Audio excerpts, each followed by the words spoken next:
ఆయుర్వేద రంగంలో అపార అనుభవం గల శ్రీ ధేనుకొండ హరిప్రసాద్ గారి పర్యవేక్షణలో శ్రీ రాఘవేంద్ర ఆయుర్వేద పంచకర్మ థెరపీ సెంటర్ మరియు ఆయుర్వేద మెడికల్స్ నారాయణ బాలికల జూనియర్ కాలేజీ ప్రక్కన లాయర్పేట పోస్టాఫీస్ రోడ్ ఒంగోలు.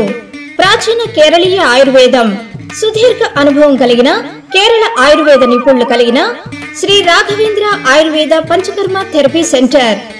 అభ్యంగం, ఉద్వర్తనం, పడికిలి, శిరోధార, పిడిచిత్, పీచు, కటివస్తి, పురావస్తి, నాభివస్తి, జాన్వస్తి, గ్రీవవస్తి, నస్యం, వమనం, విరోచనం, వస్తి మొదలగు ప్రాచీన కేరళీయ ఆయుర్వేద చికిత్స విధానాలు మరియు వివిధ శారీరక మానసిక సమస్యలకు చక్కని శాశ్వత పరిష్కారం కొరకు సంప్రదించండి.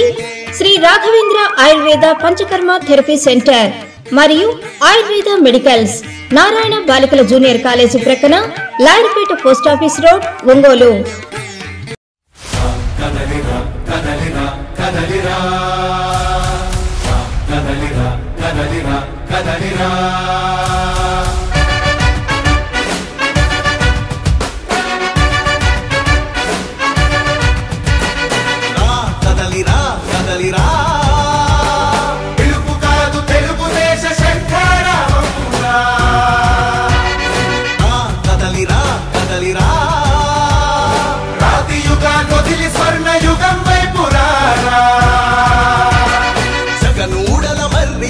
మెడలెక్కి కూర్చుంది, చుట్టూ ఉన్న ఎవ్వరిని బతకనివ్వదే అది. దాన్ని తుంచి వేర్లు తెంచే ధైర్యం ఉంటే రారా, ఈ కలి ఆకలికి బలయింది చాలు. తెలుగు జాతి తిరుగుబాటు నేటితోనే మొదలు. కదలిరా కదలిరా కదలిరా కదలిరా కదలిరా కదలిరా కదలిరా కదలిరా, పిలుపు కాదు తెలుగుదేశ శంఖారావంగా. ఇప్పటి వరకు ఈ డివిజన్ లో అన్ని కార్యక్రమాలు, పార్టీ తరపున కార్యక్రమాలు చాలా బాగా అద్భుతంగా జరిగినాయి. నాకంటే చిన్నవారైనా సరే భాస్కర్ గారు చాలా ముచ్చటగా అందరిని కలుపుకొని సమన్వయంతో బూత్ లోని కార్యకర్తలు కానీ నాయకులు కానీ అందరి ముందు తీసుకెళ్లి పార్టీని బలోపేతం చేయడానికి చాలా కృషి చేశాడండి. ఇప్పుడు ముఖ్యంగా ఇక్కడ మాట్లాడుకోవాల్సిన విషయం ఏంటంటే, ప్రస్తుతం ఎమ్మెల్యే గారు ఎలక్షన్లు 10 రోజులు ఉన్నప్పుడు ఆయన పట్టాలు ఇచ్చి అందరిని మబ్బి పెట్టి అతనేది మళ్ళీ ఎలక్షన్లో ఓట్లు వేయించుకొని గెలవాలనే ఉద్దేశంతో 10 రోజులు, కేవలం 10 రోజులు పట్టాలు ఇచ్చాడు. 5 సంవత్సరాలు 2.5 సంవత్సరం మంత్రిగా ఉండి 2.5 సంవత్సరం ఎమ్మెల్యేగా ఉండి కనీసం ఆ 2 సంవత్సరాల ముందైనా సరే పట్టాలు జనాలు ఇల్లు కట్టుకొని సుఖంగా ఉండాలంటే 2 సంవత్సరాల ముందే అతను పట్టాలు ఇచ్చి చేయగలిగేవాడు. ఈ ఒక్క విషయంలో మనం అందరం ఆలోచించాలి. అతను కేవలం ఏ ఉద్దేశంతో ఇప్పుడు జనాల గురించి పట్టాలు ఇచ్చాడు, మబ్బు పెట్టి కేవలం మళ్ళీ ఓటు వేయించుకొని ప్రజలు మోసం చేయాలనే ఉద్దేశంతో అతను ఇప్పుడు పట్టాలు ఇవ్వడం జరిగింది. అది కూడా మన పెద్దలు చెప్తున్నారు, కింద కోర్టులు ఉండేదని. ఆ విషయాన్ని అందరూ గమనించి మనం జనాలకు తెలియజేయాలి, ఓటు తెలియజేయాలని చెప్పి నేను చెప్తున్నాను. అదేవిధంగా వాసు గారు ఒక మాట చెప్తున్నారు, కొత్తపట్నంలో సార్ బ్రిడ్జి వేస్తే ఇప్పుడు ఆయన తారు వేసాను, అది నా సొంత డబ్బులతో నేను వేసానని చెప్పి పదే సోషల్ మీడియాలో డబ్బా కొట్టుకుంటాను. మీరు మినిస్టర్గా ఉన్నారు, ప్లస్ ఎమ్మెల్యేగా ఉన్నారు. మీరు ప్రభుత్వం నుంచి నియోజకవర్గానికి తేవాల్సిన నిధులు చేత కాక మీ పనులు చెయ్యలేక మేము సొంత డబ్బులు పెట్టి చేసామని చెప్తున్నారు. ఆ రోజు దొల్లి శివరామరాజు గారు మంత్రి, తెలుగుదేశం ప్రభుత్వం చంద్రబాబు నాయుడు గారు ఈ భూమిని ఎక్వైర్ చేసి పట్టాలు ఇవ్వడానికి రెడీ చేస్తే డబ్బులు కూడా 30 లక్షల రూపాయలు దేవస్థానం జమ చేశారు. ఆ రోజు తెలుగుదేశం ప్రభుత్వంలో 30 లక్షల రూపాయలు దేవస్థానం జమ చేశారు. భూమి కొనుగోలు చేసిన తెలుగుదేశం ప్రభుత్వం. అయితే దురదృష్టవశాత్తు ఆ రోజు అలిపిల్లో బాంబ్ బ్లాస్ట్ జరగడం, చంద్రబాబు నాయుడు గారు గవర్నమెంట్ దిగిపోవడం, తర్వాత తదుపరి ప్రభుత్వం రావడం, వాళ్ళు పట్టాలిచ్చే కార్యక్రమం చేశారు. కానీ ఇందిరమ్మ కాలనీ 9,005 నుంచి రాజీవ్ కాలనీ 1 వరకు 37 ఎకరాల వరకు భూమి కూడా అందరూ గమనించాలి. ఇది కొంతమందికి తెలుసు, బుద్ధి లాంటి వాళ్ళకి అందరూ గమనించాలి. ఈ భూమిని 2003లో తెలుగుదేశం ప్రభుత్వం ల్యాండ్ అక్వైర్ చేసి గవర్నమెంట్ నుంచి తెలుగుదేశం ప్రభుత్వం డబ్బులు కట్టి ఈ భూమిని తీసుకొని పట్టాలు సిద్ధపడితే ఆ రోజు మనం ఇలాకపోయాం. తర్వాత వచ్చిన ప్రభుత్వం ఇచ్చారు. దానికి వాళ్ళు చాలా గొప్పగా చెప్పుకున్నారు. ఈ కాలనీ మొత్తం కూడా మన తెలుగుదేశం ప్రభుత్వం అనేది ఇది ఒకటి గమనించాలి. రెండవది మన వెనక పక్కన టిడుకాయలు కట్టారు. మన జనార్దన్ వచ్చిన తర్వాత దరిదాపులు 31,70,000 డబ్బులు పెట్టి పొలం తీసుకొని చిడుకువేలు కడితే 6,000 ఇల్లు కడితే ఇంతవరకు 6,000కి సున్నం పూసిచ్చేదానికి కూడా దిక్కులేని పరిస్థితుల్లో ఉన్నారు. దయచేసి అందరూ అర్థం చేసుకోండి. నిన్నగాక మొన్న కూడి వచ్చే ముందు కూడా ఏదో నేను 4 ఎకరం కొన్నాము డబ్బులు పెట్టి, ఇంకంటే ఆ భూమి క్లియర్ కాలేదు, ఇంతవరకు రాళ్ళు వేసింది ఎక్కడ తెలియదు, మన స్థలం చూస్తే పరిస్థితి లేరు. ఇవన్నీ కూడా మీరు గమనించండి. అవినీతికి అభివృద్ధికి మధ్య జరిగే యుద్ధంగా మనం అందరూ తెలిసి రాబోయే ఎలక్షన్లో పోటీ చేసినటువంటి 2024లో తెలుగుదేశం పార్టీ తరఫున పోటీ జామచర్ల జనార్దన్ గారిని గెలిపించాలని కోరుకుంటూ 2014 నుంచి 2019 వరకు అక్షరాల ఈ నియోజకవర్గంలో 2,500 కోట్ల రూపాయలు ఈ జిల్లాలోనే ఎక్కడా లేని విధంగా అభివృద్ధి చేసిన ఘనత జనార్దన్ గారి దక్కిందని నేను సభాపూర్వకంగా తెలియజేస్తున్నాను. ఆ రోజైతే శివారు కాలనీ పరిస్థితులు ఎక్కడైనా ఒంగోలు పరిసర ప్రాంత శివారు కాలనీ పరిస్థితులు భయంకరంగా ఉండేది. శివారు కాలనీను అభివృద్ధి చేసిన ఘనత కూడా జనార్దన్ గారికి దక్కిందని సభాపూర్వకంగా నేను తెలియజేస్తున్నాను. ముఖ్యంగా ఏదైతే మనం 2014లో ఈ డివిజన్లో 2019లో ఈ డివిజన్లో దాదాపు 9 కోట్ల నుంచి 10 కోట్ల రూపాయల పైన అభివృద్ధి పనులు చేయడం జరిగింది. ఈ 2019లో 2024 వరకు ఉన్నటువంటి ఎమ్మెల్యే బాలినేని శ్రీనివాసరెడ్డి ఈ ఎక్కడ శివారు కాలనీలో ఒక రోడ్డు కానీ ఒక డ్రైనేజ్ కానీ కట్టిన దాఖలాలు లేవు. కేవలం ఈ రోజు ఒక ఎలక్షన్ ఒక నెల ఉందనగా దొంగ పట్టాలు ఇచ్చి ఏదో ప్రజలను మభ్యపెట్టాలని చూస్తున్నాడు. మనం రాబోయే ఎలక్షన్లో తప్పకుండా జనార్దన్ గారికి మద్దతు తెలియజేసి ఈ డివిజన్ నుంచి అత్యధిక మెజార్టీ తీసుకురావాలని కోరుకుంటూ ఈ డివిజన్లో కూడా బ్రహ్మాండమైన వర్క్ చేస్తున్నారు. డివిజన్ అధ్యక్షులు కానివ్వండి, బూత్ కన్వీనర్ కానివ్వండి, భాస్కర్ గారిని అందరూ కలిసికట్టుగా బ్రహ్మాండంగా పనిచేసి లైన్కి 2-3 వర్కర్స్ పార్టీ వర్కర్స్ని పెట్టి అదే కేసెస్ సభ్యులను పెట్టి ప్రతి ఇంటికి వెరిఫికేషన్ చేసి బ్రహ్మాండంగా పనిచేస్తున్నారు. భవిష్యత్తులో మీరంతా ఈ 50 రోజులు ఈ 4 సంవత్సరాల 10 నెలలు ఒక ఎత్తు అయితే రాబోయే 50 రోజులు ఒక ఎత్తు అందరం కలిసికట్టుగా పనిచేసి తప్పకుండా జనార్దన్ గారిని ఈ డివిజన్ నుంచి అత్యధిక మెజార్టీ తీసుకురావాలని కోరుకుంటూ ఏ విధమైన మీ సహకారాన్ని అందుబాటులో ఉంటానని, అదేవిధంగా జనార్దన్ గారు ఎల్లవేళని అందుబాటులో ఉంటారని, తప్పకుండా ఈ డివిజన్ నుంచి మెజార్టీ తీసుకురావాలని తెలియజేస్తూ జనార్దన్ గారు మనం అందరం తప్పకుండా గెలిపించి మంత్రిగా చేసుకున్నామని సభాపూర్వంగా నేను తెలియజేస్తూ ఈ అవకాశం ఇచ్చిన డివిజన్ అధ్యక్షుల వారికి ఉదయపూర్వక కృతజ్ఞతలు తెలుపుకుంటూ సెలవు తీసుకుంటున్నాను. ఇప్పుడు మన జనార్దన్ అన్న చేసిన అభివృద్ధి గురించి అందరూ చెప్పారు. ఇప్పుడు మనకు కావాల్సింది ఏంటి? ఇంకా 50 రోజులు టైం ఉంది. ఈ 50 రోజుల్లో మనం ఏం చేయాలనేది ముఖ్యం. ఇప్పుడు అన్న వస్తే రోడ్లు వస్తాయి, అన్నీ వస్తాయి, కానీ అతను గెలవాలంటే మనం ఏం చేయాలి?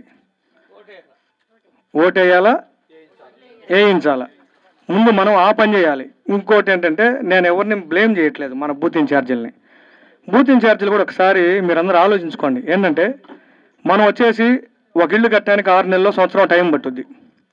మనకు వచ్చేసి 50 రోజులే టైం ఉంది. మనకు వచ్చేసి ఈ 50 రోజుల్లో మనం లైన్ ఇన్ఛార్జీలను తీసుకొని వాళ్ళందరూ ప్రతి ఇల్లు ఓటర్ లిస్టు తయారు చేసి ఏ లైన్కి ఆ లైన్ ఓటర్ లిస్ట్ ఇచ్చేస్తే వాళ్ళు వచ్చేసి వారానికి 3 సార్లు తిరుగుతారు.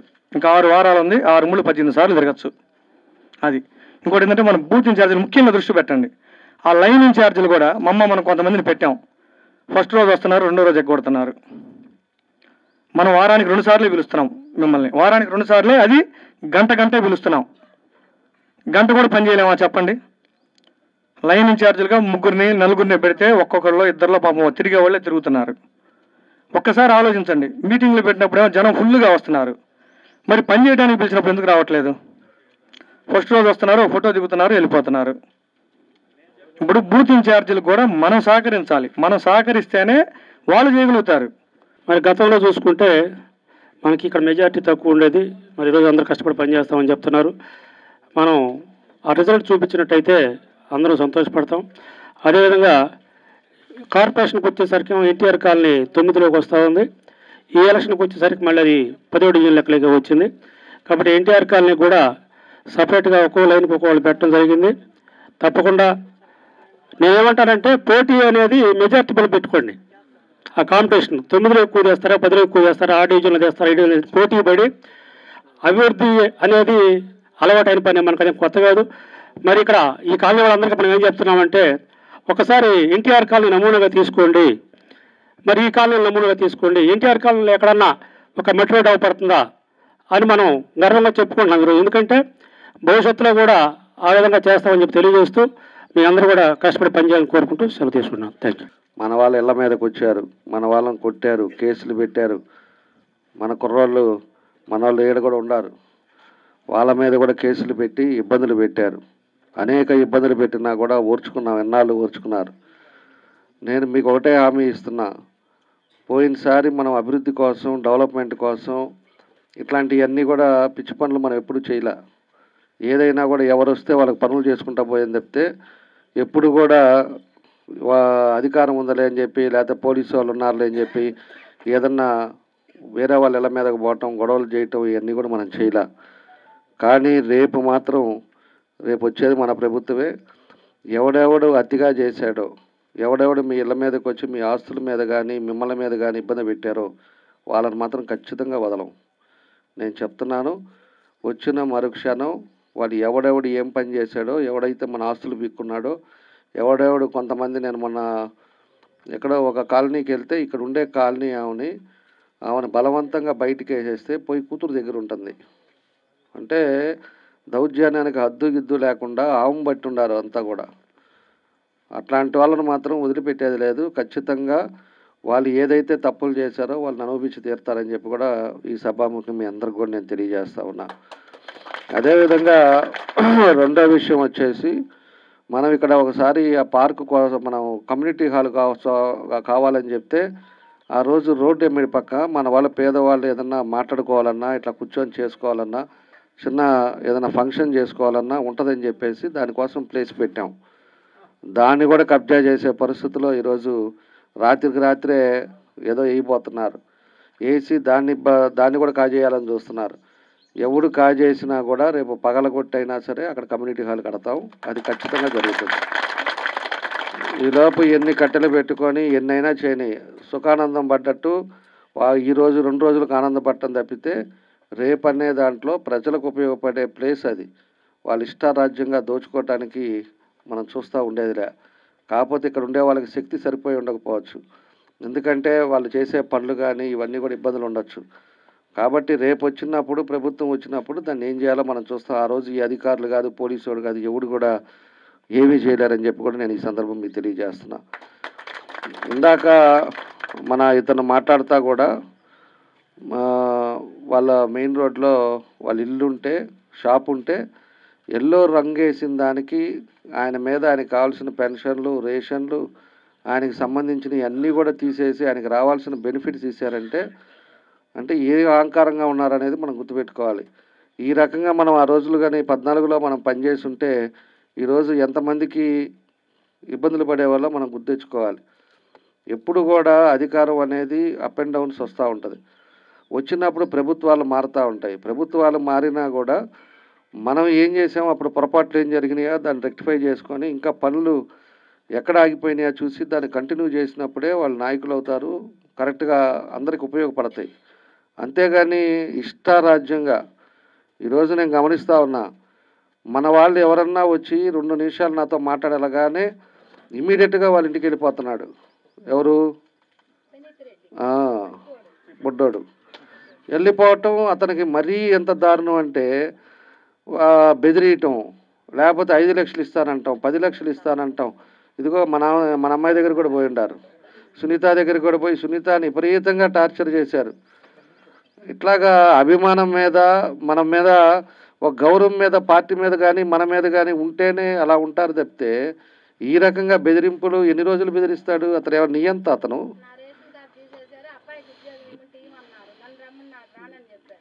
అట్లా మన వాళ్ళు ఒక్కొక్కరిని ఈ రకంగా ఇబ్బందులు పెట్టి వాళ్ళకి రావాల్సిన బెనిఫిట్స్ వీడి జేబులో నుంచి ఎవరు ఇట్లా. ఇప్పుడు ఈ రోడ్లు కానీ ఈరోజు మీ డివిజన్కి దగ్గర 7,80,00,000 పనిచేశా.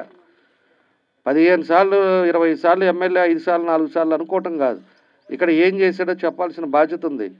ఇక్కడికి వచ్చినప్పుడు ఈ ప్రజలకు చెప్పాల్సిన బాధ్యత ఉంది. నేను ఈరోజు డోర్ టు డోర్ ఇక్కడికి తిరిగేటప్పుడు నేను వేసిన రోడ్లు తప్పితే ఎక్కడన్నా కూడా ఇంకో రోడ్డు అనేది పడిందా? ఆడికి వెళ్ళినప్పుడు అక్కడ ఎంత బాధపడుతున్నారో నాకు తెలుసు. ఆ ఇంట్లో వాళ్ళు వచ్చి బయటకు వచ్చి, అయ్యా ఈ కొంచెం సగం రోడ్డు వేశారు, సగం రోడ్డు వేయలేదు, కాలువలు ఇక్కడ దాకా కట్టారు, మళ్ళీ కట్టలేదు. ఈరోజు వర్షం పడ్డామంటే ఈ మురికి నీళ్ళతోటి, దోమలతోటి మేము చాలా ఇబ్బందులు పడుతున్నాం, రేపు రాగానే నువ్వు వేయాలని చెప్పేసి మనం తిరిగేటప్పుడు డివిజన్లో వాళ్ళంతా కూడా చెప్పారు.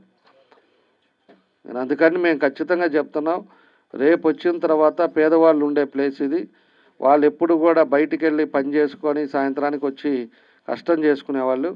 ఏదైతే మిగతా లైన్స్ పెండింగ్ ఉన్నాయో ఫస్ట్ ఫేజ్లోనే ఇక్కడ అన్నీ కూడా సిమెంట్ రోడ్లు కానీ, డ్రైన్స్ కానీ, డ్రింకింగ్ వాటర్ కానీ అవన్నీ కూడా మన టైంలో మనం కంప్లీట్ చేస్తాం. ఇంక ఉండేవి కూడా కొంచెం ఉన్నాయి. ఆల్రెడీ 7,80,00,000 పని చేసాం.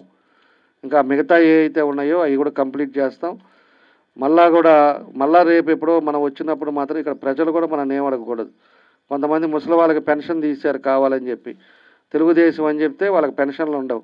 తెలుగుదేశం అంటే రేషన్ కార్డులు ఉండదు. తెలుగుదేశం వాళ్ళు అని చెప్తే పట్టాలు ఉండవు. ఈరోజు ఎలక్షన్ వచ్చినప్పుడే పట్టాలు గుర్తొచ్చి 5 సంవత్సరాలు ఆడుకొని ఎలక్షన్ ముందే వల్ల ఏదో పట్టాలు ఇస్తున్నానని చెప్పి దొంగ పట్టాలు, దాంట్లో కేసు నెంబర్ కూడా మెన్షన్ చేస్తా ఈరోజు 1 సెంట్ అని చెప్పేసి ఇచ్చి దానికి చీరలు లేకపోతే చొక్కాలు ప్యాంట్లు పంచుతూ ఉంటే మనం ఏమనుకోవాలనేది కూడా మనం గుర్తెచ్చుకోవాలి. ఈ రకంగా ప్రజల్ని ఎన్నికలప్పుడే మాయ చేసి, ఎన్నికలప్పుడే ఇలాంటివన్నీ కూడా చేసి మభ్యపెట్టి 2 నెలల తర్వాత మళ్ళా 5 ఏళ్ళకి ఈసారి ఏంటి అంటే కొత్తగా ఈ ఒక్క అవకాశం, పోయినసారేమో జగన్ రెడ్డికి ఒక్క అవకాశం, ఈసారి ఇతను అయిపోయిందంట, నాకు ఈ ఒక్క అవకాశం ఇచ్చేస్తే నెక్స్ట్ మా అబ్బాయి నిలబడతాడు ఈ ఒక్కసారికి నాకు అవకాశం ఇవ్వాలని చెప్పా. ఇప్పుడు 4-5 సార్లు నీకు ఇస్తే, నీకు 4-5 సార్లు ఓట్లేసి గెలిపిస్తే ఈ ఒంగోలుకి నువ్వేం వరగబెట్టావో ఈ ప్రజలకు చెప్పాల్సిన బాధ్యత ఉంది. ఇంకోసారి వేయాలి అంటే ఏదైనా కూడా ధైర్యంగా మనం పోయి చెప్పే పరిస్థితులు ఉండాలి కదా. మనం ఏం చెప్పాలి, మేమేమో రోడ్లు వేసాం, మనం ఇంత పని చేసాం, ఇన్ని చేసామని మనం ఏం చెప్తుంటే, మేము ఈ డివిజన్స్లో ఇంతమందిని కొట్టాం, ఇంతమంది మీద కేసులు పెట్టాం, ఇంతమంది ఆస్తులు పీక్కున్నాం, ఇంతమంది స్థలాలు కబ్జాలు చేసామని చెప్పుకోవాలి నువ్వు. అందుకంటే ఏం చెప్పగలుగుతాడు? ఏమీ చెప్పే పరిస్థితి లేదు. రైలు పట్టాలకు ఇచ్చాం, అటు కొప్పోలు 10వ డివిజన్కి కూడా కొప్పోలకు కూడా పైప్ లైన్లు ఇచ్చాం, మంచినీళ్ళు ఇచ్చాం. ఏం చేసాం? ఏదన్నా ఒకటన్నా చెప్పుకోవడానికి లేకుండా ఈరోజు ఈ పరిస్థితులు ఉన్నాయి. ఇవన్నీ కూడా తెలుసు, మీరు ఎంత నలిగిపోయారో తెలుసు. కొంతమంది మళ్ళీ అది కూడా గుర్తుపెట్టుకోవాలి, మన వాళ్ళల్లోనే కొంతమంది సహకరిస్తున్నారు. మన వాళ్ళలో కొంతమంది ఇక్కడ ఉండే వాళ్ళంతా ఇక్కడ ఉండే మాటలు అక్కడ చెప్పటం, వాడిచ్చే 5,000 10,000 కోసమో లేకపోతే ఇవన్నీ కూడా చేస్తూ ఉన్నారు. ఎవడో 5,000 10,000 అనేది కాసేపు పనికి వస్తుంది అంతే. 1 రోజు తింటారు, 2 రోజులు తింటారు, కానీ జీవితాంతం తినరు. కానీ ఒకసారి జరిగిన పొరపాటు జరిగిందని తెలిస్తే సమాజంలో విలువలు ఉండవు, సమాజంలో మీకు గౌరవం ఉండదు. కష్టపడాలి, మనం పని చేసుకోవాలి, ఏదన్నా ఉన్నప్పుడు మనం చేసుకోవాలి. మనకు కావాల్సిన పిల్లల చదువులు కానీ, ఇల్లు కానీ, మినిమం ఫెసిలిటీస్ అనేది ప్రతి మనిషికి కావాలి, దాన్ని చేసుకోవాలి. కానీ వీళ్ళు ఇచ్చే 5,000కి 10,000కి కానీ మనం కకృతి పడ్డామంటే చాలా ఇబ్బందులు వస్తాయి. చాలా పరిస్థితులు కూడా మీరే ఇబ్బందులు పడే పరిస్థితులు వస్తాయని చెప్పి కూడా నేను తెలియజేస్తున్నా. కాబట్టి ఇవన్నీ జరుగుతున్న పరిణామాలు మళ్ళా కూడా మీకు చెప్తున్నా. ఇక్కడ అంతా కూడా మనం తిరిగాం, ఇక్కడ ఉండే వ్యవస్థ మనకు పరిస్థితులు కూడా మనకు తెలుసు. ఆ రోజు డీకే పట్టాలు ఉంటాయి, అవన్నీ కూడా మార్చి కూడా మనమే ఆ రోజు పట్టాలు ఇష్యూ చేసాం. ఈరోజు అక్కడ కూడా ఎక్కడైతే పట్టాలు ఇచ్చారో వాళ్ళకి అర్హులు ఉండే వాళ్ళందరికి కూడా ఇవ్వకుండా ఎవరికైతే వాళ్ళ లబ్ధిదారులకో లేకపోతే కార్పొరేటర్లకు సంబంధించిన వాళ్ళకో లేకపోతే వాళ్ళ వైఎస్ఆర్ తొత్తులకో ఇస్తే ఇవన్నీ కూడా రేపు రాగానే మొత్తం స్క్రూటినీ జరుగుతుంది. అవి కూడా ఏం చేయాలనేది కూడా మన ప్రభుత్వం రాగానే మనం ఏం చేయాలనేది కూడా ఒక నిర్ణయాలు తీసుకుంటాం. రెండోది వచ్చేసి అక్కడ రిజిస్ట్రేషన్లు కాకుండా కూడా కొన్ని పట్టాలు ఇష్యూ చేశాడంట. రైతుల దగ్గర రిజిస్ట్రేషన్ అవ్వాలి. ఈ అధికారులు ఈ అధికారులు ఎలా తయారైపోయారంటే అలా తయారైపోయారు. అంటే ఏదనేది కూడా ఏదంటే అది వాళ్ళు చెప్పిన మాట పైనుంచి సీఎం ఆఫీస్ నుంచి రాగానే వీళ్ళు వణికిపోయి పనిచేయటమే. ఒక పద్ధతి, ఒక సిస్టము. మనం అధికారంలో మనం ఇక్కడ ఉండేటప్పుడు మనం ఏం చేయాలా, మనం ఇచ్చే పేపర్ కరెక్ట్గా పనిచేస్తా లేదనేది కూడా ఆలోచన లేకుండా ఈ అధికారులు కూడా చేస్తున్నారు. అలాంటి పరిస్థితి ఇప్పుడు నేను చెప్తా ఉంది. ఆ పొలం కూడా ఈరోజు రిజిస్ట్రేషన్ కాకుండా అక్కడ పట్టాలు ఇచ్చారంటే ఎట్లా ఇస్తారు? మళ్ళీ వేరే వాళ్ళకి సెంటు భూమి అని చెప్పేసి పట్టాలు ఇస్తే ఇది ఎట్లా లీగల్ అవుతుంది? ఏ విధంగా లీగల్ అవుతుంది? ఎవరిని మోసం చేయాలని? ఈరోజు పేద ప్రజలు ఆ కాగితాల ఆనందంతో వాళ్ళు ఏదో 1 సెంటు భూమి ఇచ్చారు, ఆ సెంటు భూమిలో ఒక 30 ఏళ్ళన్నా నాకు ఉంటుందిలే, ఆయన 10 లక్షలు అంటున్నాడులే. 10 లక్షలు అనేది ఇలా ఎవరికి చిన్నపిల్లడిని అడిగినా చెప్తారు. ఆడకపోతే 10 లక్షలు, ఎకరానే 12 లక్షలు అయితే నువ్వు సెంటు భూమి వచ్చేసి నీకు 10 లక్షలు అవుద్దో లేకపోతే 12 లక్షలు అవుద్దో వాల్యూ ఏందనేది ఇవాళ అందరికీ తెలుసు. ఇక్కడ నువ్వు మాయ మాటలు చెప్పి సెంటు భూమిలో అంట మేడలాగా 5 అంతస్తులు కట్టచ్చు అంట. ఆయన చెప్పేదానికి అర్థం ఉండాలి. 1 సెంటు భూమిలో ఒక బాత్రూమ్ సైజ్ అది. దాంట్లో 5 అంతస్తులు ఎట్లా కడతారు, ఎలా ఉంటారు, ఎవరు నివసిస్తారు? కాబట్టి దాన్ని కూడా మాయ చేస్తా ఏదో చెప్తున్నాడు. రిజిస్ట్రేషన్ కాకుండా ఈ విధంగా కొన్ని మోసం చేశాడు. ఇవన్నీ అక్కడ పట్టాలు ఇచ్చేశాడు. ఈ అధికారులు ఏం చేస్తున్నారో నేను అడుగుతా ఉన్నా. దీని అధికారుల మీద కూడా రేపు కోర్టుకు తీసుకెళ్తాం. ఈ ఎలక్షన్ కోడ్ ఉంది, ఇది అయిపోయిన తర్వాత ఇవన్నీ కూడా వస్తాయి. ఒక కాగితం బయటికి రానికుండా దాచిపెట్టి చేస్తున్నారు. ఎవరైతే ఇప్పుడు ఉన్నా రేపు ట్రాన్స్ఫర్ అయినా కూడా వాళ్ళకు కూడా లీగల్ నోటీస్ వెళ్తుంది. ఏ విధంగా వాళ్ళు చేసిన పనులు కరెక్ట్గా చేయకుండా ఇంతమందిని పేదలని ఇంతమంది ప్రజల్ని ఇబ్బందులు పెట్టే పరిస్థితి ఏ విధంగా అధికారులు చేస్తారో దాన్ని కూడా మనం దాన్ని కోర్టుకు తీసుకెళ్తాం. దానికి తగ్గట్టుగా కోర్టు తగ్గగానే వాళ్ళకి ఏం చేయాలో పనిష్మెంట్ కూడా ఇస్తామని చెప్పి కూడా మేము తెలియజేస్తా ఉన్నాం. కాబట్టి మనం ఇవన్నీ కూడా మనం గమనించుకోవాలి. నేను కూడా ఇంకోటి కూడా చెప్తున్నాం. టిట్కో హౌసెస్ ఫస్ట్ ఫేజ్లో తప్పకుండా ఈ పూర్తి చేసి ఎవరైతే పేదవాళ్ళు ఆ రోజు ఉన్నారో వాళ్ళకందరికీ ఇచ్చేస్తాం. ఇక్కడ మన దగ్గరే పక్కనే 15,000 ఇళ్ళు ఉన్నాయి. వెనకాల ఒక 4,500 కట్టాం, దాన్ని కూడా ఇస్తాం. రెండోది వచ్చేసి ఎవరికైతే ఇంకా కూడా యాక్టివేట్ చేస్తాం. అందరు కూడా డోర్ టు డోర్లో ఎవరైతే నిజంగా పేదవాళ్ళు ఉన్నారో వాళ్ళందరికీ కూడా 1 సెంటు కాదు 2 సెంట్లు భూమి ఇచ్చి మన హౌసింగ్ దాని నుంచి ఇల్లు కట్టించే పని కూడా తెలుగుదేశం పార్టీ రేపు అధికారంకి వచ్చిన తర్వాత పూర్తి చేస్తామని చెప్పి కూడా మీకు ఈ సందర్భంగా తెలియజేస్తున్నాం.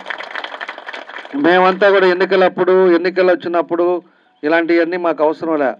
ఫస్ట్ స్టార్టింగ్ డేట్ నుంచే మనం ఏం చేయాలి, మనం ఎక్కడెక్కడ పెండింగ్లు ఉన్నాయి, ఎక్కడెక్కడ మనకి రిమార్క్స్ వచ్చినాయి, దాన్ని ఏ విధంగా మనం చేస్తే ప్రజలకు ఉపయోగపడుతుందో దాని పద్ధతి ప్రకారంగా మనం ముందుకెళ్తాం. దాని ప్రకారంగానే ఇవన్నీ కూడా కంప్లీట్ చేస్తామని చెప్పి కూడా మీకు ఈ సందర్భంగా నేను తెలియజేస్తా ఉన్నా. కాబట్టి మనం ఎన్నైనా కూడా రేపు అధికారాలు రావాలి అంటే ప్రతి ఒక్కరం కూడా మనం కష్టపడి మనం పనిచేయాల్సిన అవసరాలు ఉన్నాయి. ఈరోజు మనం డివిజన్ ప్రెసిడెంట్లను పెట్టుకున్నాం. ఈరోజు సుబ్బారావు వచ్చేసి మనకి ఏదైతే మన ఇది శంకారావంలో 38% చేశాడు. 50 రోజులు ఉంది ఇంకా. ఎందుకంటే మనకు టైం ఉంది. టైమును తగ్గట్టుగా మనం ఒక ప్లానింగ్గా చేస్తే అందరూ కూడా మంచి మెజారిటీ ఇక్కడ వస్తుంది. ఇందాక మన వాళ్ళు చెప్పినట్టు 15 సంవత్సరాలు 3 ట్రిప్పుల నుంచి ఇక్కడ మెజారిటీ రాలేదన్నారు. కానీ ఈసారి మెజారిటీ వస్తుంది. అది మెజారిటీ వచ్చేటట్టుగా మనందరం కూడా పనిచేయాలి. ప్రజల్లో మార్పు ఉంది. ఈరోజు ఇందాక మన డేవిడ్ గారు మాట్లాడుతూ కుర్చీలు ఇన్ని వేసారే ఎంతమంది వస్తారులే అని చెప్పేసి అనుకున్నాను నేను. తర్వాత మళ్ళా కుర్చీలు తెప్పించారు అనే పరిస్థితికి వచ్చింది. అంటే జనాలని కూడా భయప్రాంతులు చేశారు. ఈరోజు మన నియోజకవర్గం రాష్ట్రంలో కూడా ప్రజలను కానీ అధికారులను కానీ ఈ రకంగా పోలీసు వాళ్ళని అడ్డం పెట్టుకొని వాళ్ళ మీద కేసులు, వాళ్ళ పాత కేసులు ఉంటే పాత కేసులు అట్లా ఒక నియంత పాలనతో అందరిని కూడా లొంగదీసి వాళ్ళని భయప్రాంతులు చేశారు. కాబట్టి ఈరోజు ప్రజలు చూస్తూ ఉన్నారు. కానీ ప్రజలకు కూడా పూర్తిగా అర్థమైంది, ఇలాంటోడు మళ్ళా వస్తే ఈ రోడ్డు మీద పోతా ఈ ఇల్లు చూశాడు అంటే ఈ ఇల్లు నచ్చిందంటే పీక్కొని వెళ్ళిపోతాడు. మీ చేత సినిమాల్లో చూస్తుంటాం మనం. మర్యాదగా సంతకాలు పెడతావా లేదా, దీని కాస్టు 50 లక్షలు అయితే ఇదిగో నీకు 10 లక్షలు ఇస్తా, మర్యాదగా సంతకం పెట్టి పోతుండాలని చెప్పే పరిస్థితి సినిమాలోనే కాదు రియల్గా చూసే పరిస్థితులు కూడా వస్తాయి. మనం 30% చూసాం ఎదవలు చేసిన పనులు. రేపు మళ్ళీ 70% ఏ విధంగా ఉంటుందో గుర్తుపెట్టుకోవాలి మనం అంతా కూడా. అలాంటి వాళ్ళంతా కూడా ఈరోజు ప్రతి ఓడు చెర్రేగోడైపోయాడు. పైన ఒక సైకో ఉన్నాడు, అతను ఒక రాష్ట్రాన్ని దోచుకొని తింటున్నాడు. కింద వీళ్ళేమో ఈ చెంచాగాలను పెట్టుకొని వీళ్ళు ఇష్టారాజ్యంగా ప్రజలను బెదిరించి ఎక్కడ ఖాళీ స్థలం ఉంటే అక్కడ ఆక్యుపై చేసుకుంటా వాళ్ళు ఇష్టం వచ్చినట్టు రేకులు వేసుకోవటమో కట్టుకోవటమో ఏదో ఒకటి చేయటం. ఇవన్నీ కూడా ఏడాడు కట్టారు. 5 ఏళ్ళలో మొత్తం తీస్తాం. ఏడాడ వేసారు మొత్తం బగలు కొట్టేసి మళ్ళీ ఎవరైతే లబ్ధిదారులు ఉన్నారో ప్రభుత్వం అయితే ప్రభుత్వం తీసుకొని ఎవరైతే పేదవాడు ఉన్నాడో వాళ్ళకి ఇస్తాం. ఖచ్చితంగా అవి కూడా చేస్తాం మేము. ఎవరు కూడా ఎంత అత్యుత్సాహాలు చేస్తారో అంత అనుభవించి తీరుతారని చెప్పి కూడా నేను మళ్ళీ గుర్తు చేస్తున్నా. కాబట్టి ఇందాక మన భాస్కర్ అయితే లైన్కి 3 పెట్టి ఇలాంటివన్నీ కూడా చేస్తున్నాడు. అది కూడా చాలా ఒక మంచి ప్రాసెస్. కానీ మేము డివిజన్స్లో కూడా ఒక ఎక్సర్సైజ్ కూడా మేము కూడా మొదలు పెట్టుకున్నాం. అన్ని డివిజన్స్ రోజుకి ఒక 2-3 డివిజన్స్ మేము ఎట్లానే తిరుగుతా మన వాళ్ళు ముఖ్య నాయకులతోటి ఈ విధంగా కూర్చుంటా ఒక కార్యాచరణ ఒక ప్లాన్ చేసుకుంటున్నాం. దానికి మనకి ప్రతి బూత్కి ఎవరైతే ఉన్నారో బూత్ 10 మంది 12 మంది దాంట్లో మహిళలు కూడా యాక్టివ్గా ఉండే వాళ్ళు ఉంటే ఆ బూత్లో వాళ్ళని 2-3 పెట్టుకోండి. 10 మందిని ఒక్కొక్క బూత్కి వేసుకోండి. వేసుకున్న తర్వాత ఆల్రెడీ ఈ డివిజన్కి మనం ఏం చేసామో పాంప్లెట్ ఇచ్చాము, మళ్ళీ ఇంకొక కాపీ. అదేవిధంగా శంకారావం క్యాలెండర్ ఇచ్చారు, దాన్ని కూడా శంకారావం క్యాలెండరు. తర్వాత ఓటర్ లిస్ట్ కూడా మీ దగ్గర లేకపోతే ఇంకొక ఓటర్ లిస్ట్ కూడా తెప్పించుకోండి. ఆ ఓటర్ లిస్ట్ తెచ్చుకొని ప్రతి ఇంటికి ప్రతి బూత్లో కూడా 10 మంది వెళ్ళేసి కనీసం ఒక 5 నిమిషాలు 10 నిమిషాలు వాళ్ళతో కూర్చునేటట్టుగా, మనం ఇంటికాడికి పోయి పాంప్లెట్ ఇచ్చుకుంటా పోవటం కాదు. మనం ఈరోజు మనకు బోల్డంత టైం ఉంది, మనకు వచ్చే లోపలికి 3 బూతులే 1076 కానీ 1064 కానీ 1095 3 బూతులు 1000 ఓట్లు ఉన్నాయి. మిగతా అన్నీ ఒకటి 800 ఓట్లు, ఒకటి 900 ఓట్లు. మనకి ఇక్కడైతే 400 ఓట్లే గుత్తుకుంటవారిపాలెం అయితే.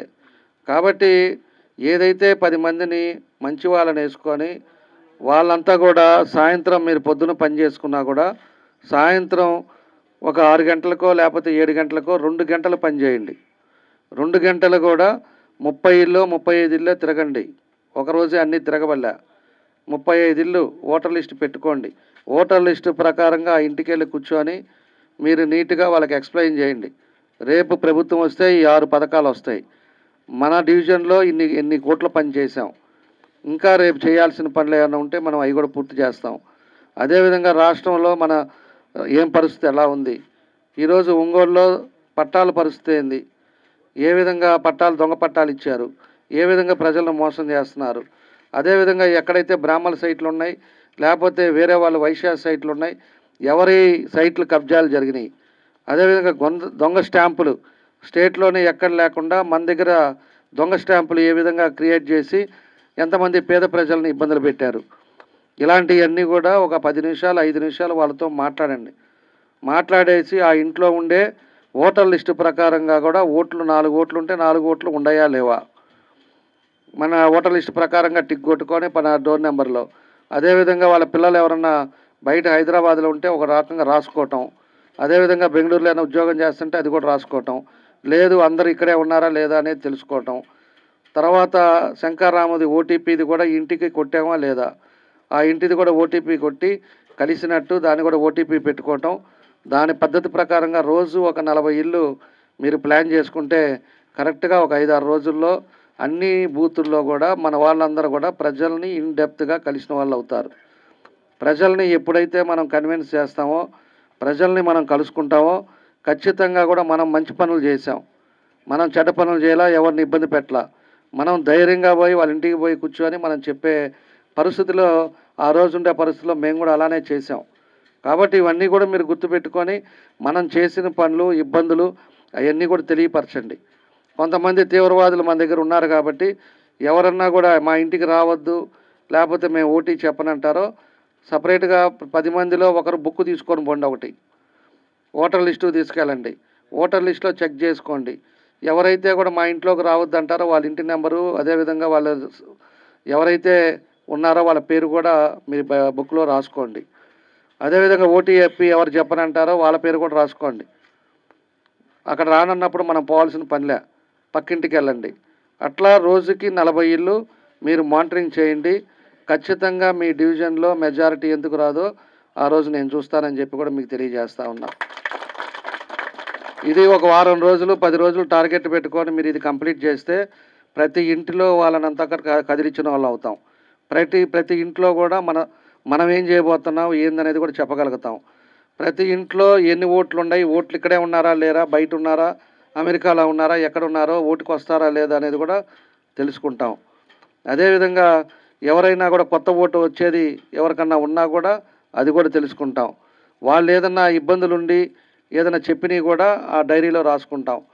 ఏది ఒకవేళ పడితే మాకు ఇట్లాగ పెన్షన్ రావట్లేదు, మాకు ఇల్లు సైట్ లేదు, లేకపోతే మాకు నీళ్లు రావట్లేదు, లేకపోతే మా ఇంటికి ట్యాక్స్ ఇవ్వకుండా ఇబ్బంది పెడుతున్నారు, రకరకాల సమస్యలు ఏవో ఉంటాయి. అవి కూడా పేపర్ మీద రాసుకున్నారు అంటే మనకి పూర్తిగా ఈ డివిజన్లో ఉండే అవగాహన ఏదేది సమస్యలు ఉన్నాయి, అదేవిధంగా ఏం పని చేయాలి, లేకపోతే ఏ విధంగా ఆ ఇంట్లో వాళ్ళు ఇబ్బంది పడుతున్నారో ఇవన్నీ కూడా మనకు తెలుస్తాయి. కాబట్టి మనం 10 రోజులు ఈ టార్గెట్ పెట్టుకొని తర్వాత మనం కావాలంటే డోర్ టు డోరు మామూలుగా పాంప్లెట్ ఇస్తాం మనం. ఎందుకంటే ఎన్నికలకు పోయే లోపల 2-3 సార్లు ప్రతి ఇంటిని టచ్ చేయాలి. మీరు ఎక్కడా కూడా బయట డివిజన్లకు వెళ్ళొద్దు, మీ డివిజన్లో మీరు చూసుకోండి. మీ డివిజన్లో ఎట్లాగ మెజార్టీ రావాలో చూసుకోండి.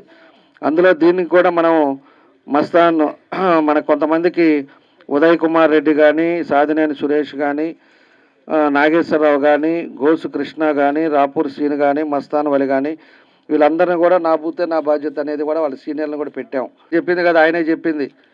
నేను ఏడా క్యాష్ను ఆడుకుంటుంటాము, పేకాట ఆడుతాను, ఆయన చెప్పిన మాటలే, నేను చెప్పలా. కాబట్టి ఆయన ఆడుకుంటా ఉంటాడు.